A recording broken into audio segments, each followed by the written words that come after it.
Winds are now sustained around 90 miles per hour. That's a higher end category 1 at this point, as Francine has now become a hurricane. You're taking a live look now at satellite and radar as this eye wall continues to form and kind of expand a little bit more and become bigger. That kind of speaks to the strength of this, as these waters are very warm. Could expect this to become a category 2 before it makes landfall on Louisiana later on today, but that movement generally to the north and east around 10 miles per hour. And I bring up Francine this morning because this is the main reason why we're so quiet here at home.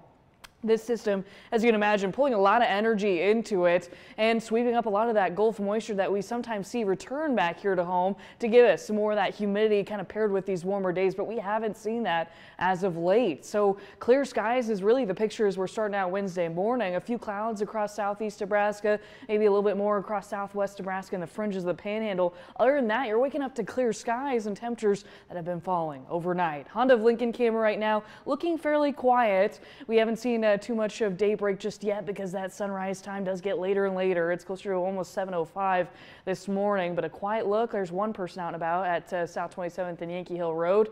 Temperatures are starting out in the 50s to right around 60 degrees. 62 here at home, a little warmer up toward Omaha at 63 degrees. Has fallen down to 53 degrees in Omaha, though, is about a 10-degree difference from Omaha down toward Aurora along I-80. 52 now in Falls City. So not a bad morning, and what really isn't as bad again is that humidity. This is very pleasant when we're talking about upper 40s to around 50 degrees in terms of the dew point. It is on the lower end though, especially through western Nebraska, so in some elevated fire risk out that way.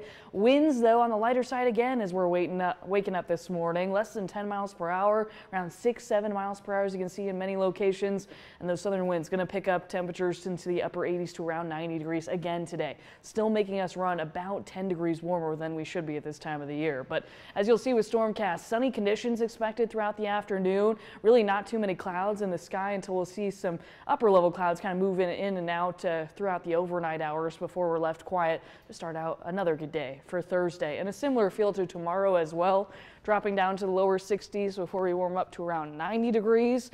But yeah, Francine is going to keep us quiet for a while until I think we'll finally get a more active pattern and finally some rain chances to return to the forecast by the second half of next week.